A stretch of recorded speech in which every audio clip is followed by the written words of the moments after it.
ওই পকেট গুলো একটু সাবধানে রাখেন, পকেট পকেট।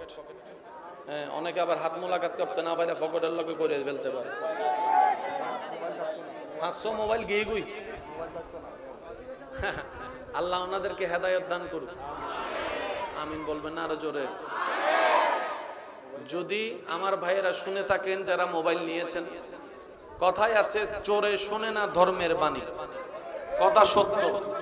কিন্তু রবের বান্দা যদি আপনি হন, আপনাকে যদি আল্লাহ সৃষ্টি করে থাকেন, তাহলে আমার কথাটা শুনবেন। আপনি যে কারণে অন্যের মোবাইল চুরি করেছেন, চিন্তা করছেন এটা বিক্রি করবেন, হয়তো 30,000 টাকার মোবাইল আপনি বিক্রি করলে করবেন 3-4,000, 2,000, 5,000 টাকায় হয়তো আপনি বিক্রি করে দিবেন। যার চুরি করেছেন হয়তো আল্লাহ পাক ওনাকে 60,000 টাকা দিয়ে মোবাইল কেনারও একদিন তৌফিক দিবে। কিন্তু মোবাইলের চাইতে বড় জিনিস হচ্ছে কন্টাক্ট নাম্বার, ডকুমেন্ট, বিভিন্ন কাজের ডকুমেন্ট ওনার কাছে মোবাইলে হয়তো আছে, এই ডকুমেন্টগুলো হয়তো উনি পাবে না। তা আমার ভাইয়েরা যদি শুনে থাকেন, আমি শুধু এতটুকু বলবো, রিজিকের মালিক আল্লাহ, আপনি আল্লাহর উপর ভরসা করুন। যে আল্লাহ আপনাকে মায়ের পেটে খাওয়িয়েছেন, সে আল্লাহ আপনাকে আজীবন খাওয়াতে পারবে। শুধু আপনি একটু সততার সাথে চলুন। আল্লাহ তাআলা কখনো কাউকে, এখানে যারা বান্দারা বসে আছেন সবার ইনকাম কিন্তু এক নয়, বেতন কিন্তু এক নয়। কিন্তু আমি একটা প্রশ্ন করি, আপনারা একটু বুঝে শুনে উত্তর দিবেন।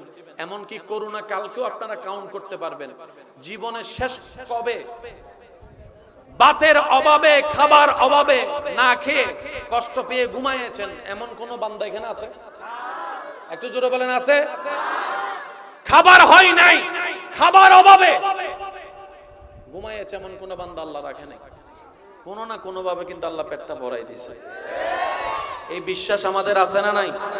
আমি অনুরোধ করব, আপনি হয়তো মনে মনে ভাববেন, মন পাল্টালেও, যে আমি যদি দিতে যাই সবাই মিলে আমারে গণধুলাই দিবে, এরকম একটা ভয় থাকতে, আমি বলবো কমিটির ভাইয়েরা আছেন, ওনাদের কাছে গিয়ে আপনারা দিয়ে দেন। নিজে দিতে না পারলেও অন্য কারো মাধ্যম দিয়ে দেয় দেন।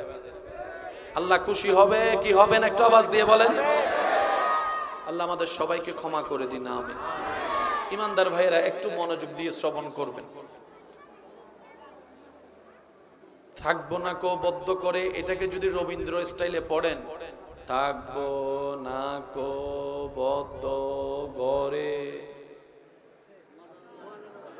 একটু বলেন না ভাইয়া। আর আপনি যদি আমার সোনার বাংলা অথবা আমাদের ছোট নদীকে যদি নজরুল স্টাইলে পড়েন, আমাদের ছোট নদী চলে বাঁকে বাঁকে, বৈশাখ মাসে তার হাঁটু জল থাকে, পিছন থেকে সার মারবা। কিসের সাথে তুই কি মিলালি?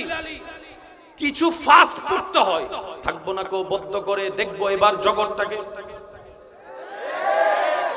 কিছু স্লো স্লো পড়তে হয়, কিছু সুর দিয়ে পড়তে। এই যে আর কতবার বলবো আপনাদেরকে ভাইয়া, অনুরোধ করছি, কিছু স্লো পড়তে হয়, কিছু স্পিডে পড়তে হয়, কিছু গরম করে পড়তে হয়।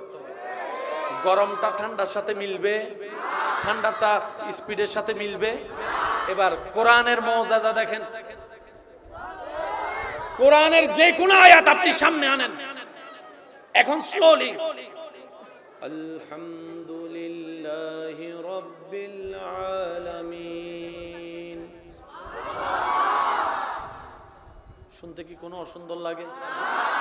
এবার একটু স্পিড বাড়াই দেন, আলহামদুলিল্লাহি রাব্বিল আলামিন।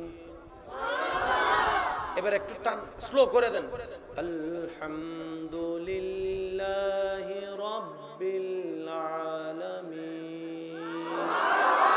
এবার একদম ফাস্ট করে দেন তারাবি স্টাইলে, আলহামদুলিল্লাহি রাব্বিল আলামিন আর রহমানির রহিম মালিকি ইয়াউমিদ্দিন ইয়্যাকা না'বুদু ওয়া ইয়্যাকা নাস্তাঈন ইহদিনাস সিরাতাল মুস্তাকিম সিরাতাল লাযিনা আন'আমতা আলাইহিম। আর একটু জোরে, আর একটু জোরে, আর একটু জোরে। সুবহানাল্লাহর আওয়াজ আমি এখনো শুনি না, আরো জোরে বলেন। আমার গলায় না বসে গেছে, আপনাদের গলা তো বসে নাই, ফুল ভলিউমে বলেন সুবহানাল্লাহ। কোরআনকে আপনি স্লো পড়তে মন চাইলে সেটাও পারবেন, হালকা স্পিড দিলে সেটাও পারবেন, আর একটু স্পিড দিলে সেটাও পারবেন, টেনে টেনে পড়তে চাইলে সেটাও পারবেন। কোরআন পৃথিবীর বুকে সেই স্বতন্ত্র কিতাব, যেই কিতাবকে বান্দারা যেই সুরে মন চাই, যেই স্টাইলে মন চাই পড়তে পারবে, প্রত্যেক স্টাইলটাই আলোকিত সুন্দর হয়ে যাবে।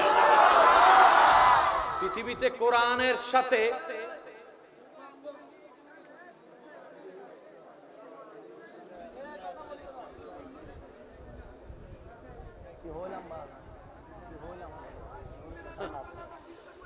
একবার বলি মারহাবা। কোরআনের সাথে প্রতিযোগিতা করার মতো, জিতার মতো পৃথিবীতে এমন কোন সাবজেক্ট। এবার শব্দগুলোকে একটু মনে রাখবেন। আমার অন্ধকার অন্তর আলোকিত করার জন্য আল্লাহর নির্দেশ, নবীর সাথে আমাদের কানেকশন লাগাতে হবে, এছাড়া দ্বিতীয় কোনো উপায় আমারও নাই, আপনারও নাই, আমাদের 14 গোষ্ঠী কারো নাই। সবার জন্য নিয়ম কি ভাইয়া বলেন? সবার জন্য নিয়ম কি? আপনার দিল যখন আলোকিত হয়ে যাবে, লাভ কি হবে? আপনার দিল আলোকিত হওয়ার সাথে সাথে আপনার ভিতর থেকে কিছু আলো এমন ভাবে বের হবে যেটা আপনার এলাকায়, সমাজে, মানুষের অন্তর চিন্তা পর্যন্ত পাল্টাই দিবে। আপনাকে দেখে আর মন থেকে কেউ গালি দিবে না, দুশমনও আপনাকে ভালোবাসতে বাধ্য হয়ে যাবে। নবী রাহমাতুল্লিল আলামিনকে আল্লাহ তাআলা পৃথিবীর বুকে পাঠিয়েছেন, 63টা বছর মাত্র ভিসা দান করেছেন, দুনিয়ার ভিসা জাহেরা। ইসলাম প্রচারের আগে আপনার আমার নবী রাহমাতুল্লিল আলামিন মক্কার অলিতে গলিতে গেটে হেঁটে হেঁটে খবর নিত কার কি অবস্থা। একদিন রাতের বেলা দেখা যায় একটা ঘর থেকে কান্নার আওয়াজ আসে। নবী রাহমাতুল্লিল আলামিন সেই ঘরে চলে যায়। ঘরে যাওয়ার পরে দরজা নক করার পর অনুমতি সাপেক্ষে নবী যখন ভিতরে প্রবেশ করে, দেখলেন একটা হাবশী গোলাম কান্না করছে, চোখের পানি পড়ছে, আর হাত দিয়ে আটা পিষা শুরু করেছে, আটা পিষছে। নবী রাহমাতুল্লিল আলামিন জিজ্ঞেস করলেন, ভাই তুমি কান্না করছো কেন? বলে যে ভাই আর বলিও না, এমন একজন জালিম মালিক আমার ভাগ্যে জুটেছে, সারা দিন খেতে কাজ করায়, রাতে ঘরে কাজ করায়, আমাকে একটু ঘুমাইতেও দেয় না, আমাকে একটু ঘুমাইতে। নবী বলে যে আপনার শরীরের কন্ডিশন কি? বলে যে আমার গায়ে জ্বর, কিন্তু এই মালিকরে বলছি, সে আমার কথা শুনেও না। মানুষ কুত্তার উপর পর্যন্ত দয়া করে, সে এই আমার মানুষের উপর দয়া করে না। আপনার আমার নবী কি বলেছেন জানেন সেদিন ভাইয়েরা? আপনার আমার নবী বললেন, ভাই তুমি আরাম করো, তোমার পক্ষ থেকে কাজটা আমি করে দিচ্ছি। নবীর উম্মতের আওয়াজ আর একটু জোরে লাগবে সুবহানাল্লাহ। ভাই তুমি আরাম করো, তোমার পক্ষ থেকে আমি কাজটা করে দিচ্ছি।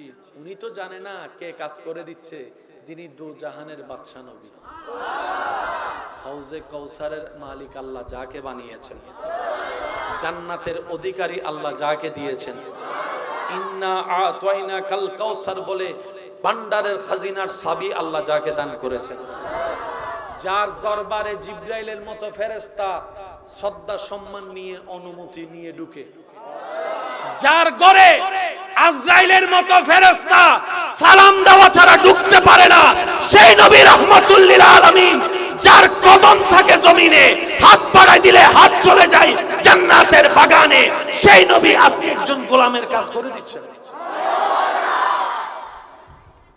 Can you imagine that? আপনার আমার সামান্য 3-4 লাখ টাকার মালিক হলে ফাটার জমিনে লাগে না। কোন রকম একটা যদি প্রাইভেট কার নিতে পারি, আত্মীয় স্বজনকে আর চেনা যায় না। শরীরে যদি একটা কোট প্যান্ট টাই পরতে পারি, তাহলে সেই এলাকার চাচি নানিকে দাম দেওয়ার টাইম থাকে না। অনেকে তো এমনও আছেন, গ্রামের বাড়িতে গিয়ে নাক ছিটকায়, গ্রামের বাড়িতে গিয়ে নাক ছিটকায়, রাস্তায় হাঁটতে গিয়ে নাক ছিটকায়, অথচ ওনার দাদা, ওনার নানা এই গ্রামের মাটিতে লুটে পুড়ে বড় হয়েছে। সেজন্য কখনো অহংকার করা ঠিক না। ওই গোলাম আরাম করছেন, কামলিওয়ালা নবী কাজ করছেন। না হয় নাই, হয় নাই, আরো জোরে। কাজ শেষ করে সকাল হওয়ার আগে আপনার আমার নবী ওনাকে ডেকে দিতেন, কারণ মালিক তো এখন উঠে যাবে। কাজটা শেষ করে নবী চলে যেতেন। এইভাবে প্রত্যেক দিন রাত্রে এসে নবীজি ওনার কাজগুলা করে দিতেন, ওনার কাজ করে দিতেন, ওনার কাজ করে দিতেন। আল্লাহর হুকুম হলো 40 বছর বয়সে আল্লাহর নবী আল্লাহর হুকুমে ইসলামের দাওয়াত দেওয়া শুরু করলেন। এরপরে তো আপনারা জানেন ওই কাফের গুলা, জালিম গুলা নবীর নামে অনেক বদনাম ছড়াইছে। নবীকে জাদুকর ডেকেছে, নবীকে পাগল ডেকেছে, কত কথা ছড়িয়েছে, এমন পর্যন্ত কথা ছড়াইছে মুহাম্মদ থেকে তোমরা বেঁচে থাকিও। মুহাম্মদের কাছে যে যায় সে নিজের ধর্ম ছেড়ে, বাপদাদার ধর্ম ছেড়ে ইসলাম ধর্মে চলে যায় বলে একটা প্রপাগন্ডা ছড়িয়েছে। একদিন রাত্রেবেলা নবী যখন সেই আগের ধারাবাহিকতায় ওনার ঘরে কাজ করতে গেলেন, ওই কালো গোলামটা নবীকে বললেন, আপনাকে দেখে তো খুব ভালো মানুষ মনে হয়, আপনাকে একটু সাবধান করি। বলে যে কি সাবধান করবা বলো? বলে যে মক্কায় নাকি একটা জাদুঘর বের হয়েছে, নাম হচ্ছে মুহাম্মদ, নাম হচ্ছে মুহাম্মদ। সুবহানাল্লাহ বলবেন? নবীর কথা নবীরে শোনাচ্ছে, সুবহানাল্লাহ বলবেন না? ভাই তুমি একটু সাবধানে থাকিও, মক্কায় নাকি একটা জাদুঘর বের হয়েছে, নাম হচ্ছে মুহাম্মদ, ওর কথা নাকি যে শুনে সেই ধর্ম ত্যাগ করে দেয়, তো তুমি তো ভালো মানুষ, সেজন্য তোমার সাবধান করলাম। দেখো ওইরকম জাদুঘরের পাল্লায় পড়িও না। নবী উনি বলতে আছেন, নবী মুস্কি হাসি হাসতেই আছেন, উনি বলতে আছেন, নবী হাসতে আছেন। ওনার বলা শেষ হওয়ার পরে নবী ওনার দিকে তাকে মুস্কি হেসে বলে, তুমি যাকে জাদুঘরের নামে ডাকছো আমি সেই নবী মুহাম্মদ। এবার সেই ব্যক্তি বলে, শুনলাম কি, দেখলাম কি? ও নবীর উম্মত, আওয়াজটার বড় হবে না? শুনলাম কি, দেখলাম কি? আপনি যদি সেই এক আল্লাহ দাবিদার করনেওয়ালা হন, কেউ মানুক না মানুক, জান আমার চলে যাবে তো যাবে, আমি সাক্ষ্য দিলাম আপনি একমাত্র আল্লাহর নবী। আপনি যে বলেছেন আল্লাহ এক, আমিও স্বীকার করলাম লা ইলাহা ইল্লাল্লাহ মুহাম্মাদুর রাসূলুল্লাহ। তিনি আপনার আমার নবী রহমাতুল লিল আলামিন। আর একটু জোরে বলেন না, রহমাতুল লিল আলামিন। আমাদের নবী বিশ্বের বুকে ইসলাম প্রচার করেছেন তলোয়ার দিয়ে না, মুস্কে হাসি দিয়ে, সুন্দর ব্যবহার দিয়ে, ভালোবাসা দিয়ে। মনে রাখবেন, আজকে একটা চলেন আমরা একটা অঙ্ক মিলাই। আপনারা বিরক্ত হচ্ছেন না তো ভাইয়া? না? আচ্ছা, এই পুরো প্যান্ডেলটা যদি চাষ করতে 10 জন মানুষের 10 দিন লাগে, 5 জন মানুষের সময় কি কম লাগবে না আরো বেশি লাগবে? ওই যে আমাদের পাটিগণিতের অঙ্কটা আর কি।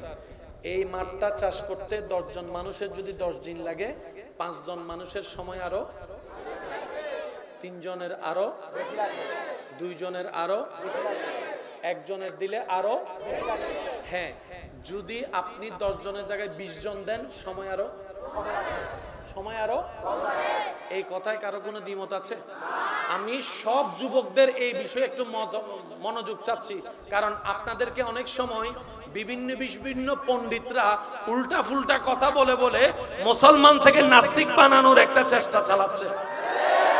অনেক কলেজ ভার্সিটির ছেলে মেয়েরা ইসলাম মানতে চায় না, ধর্ম মানতে চায় না। আমার ভাই বোনেরা, ও যে যেমনে বুঝাইছে উনি এমনি বুঝা নিজের মতো চলে গিয়েছে। এমন এমন হাদিস দেখায় যে হাদিস আসলে হাদিসের মধ্যেও নাই, থাকলেও উনি বুঝতে পারে নাই। আল্লাহর ওয়াস্তে একটু কথাটা বুঝবেন, কষ্ট হচ্ছে না তো আপনাদের? আল্লাহ তাআলা বিভিন্ন নবীকে ইসলাম প্রচারের জন্য যথেষ্ট সময় দিয়েছেন। কাউকে 900 বছর দিয়েছেন, কাউকে 700 বছর দিয়েছেন, কাউকে 800 বছর দিয়েছেন।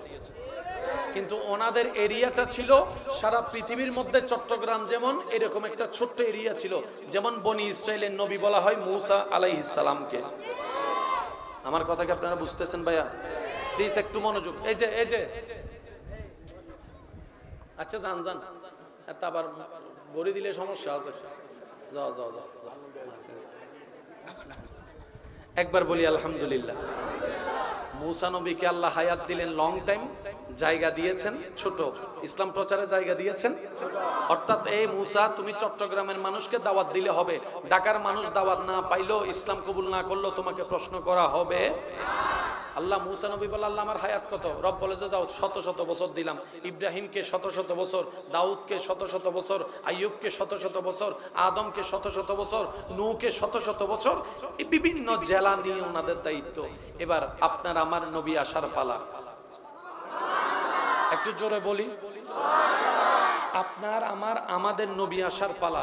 আপনার আমার নবী আল্লাহকে জিজ্ঞেস করলেন, আল্লাহ মুসা নবীর এরিয়া তো চট্টগ্রাম, দাউদ নবীর এরিয়া হচ্ছে সিলেট, আইয়ুবের এরিয়া হচ্ছে আল্লাহ বরিশাল, আমার দায়িত্ব এরিয়া কতটুকু? রব বলে যে চট্টগ্রাম আপনার আন্ডারে। আমি বলতে থাকবো, আপনারা শুধু সুবহানাল্লাহ বলতে থাকবেন। হয় না? মাইকের ভলিউমটা একটু বাড়াই দেন, সুবহানাল্লাহ আরো জোরে বলেন।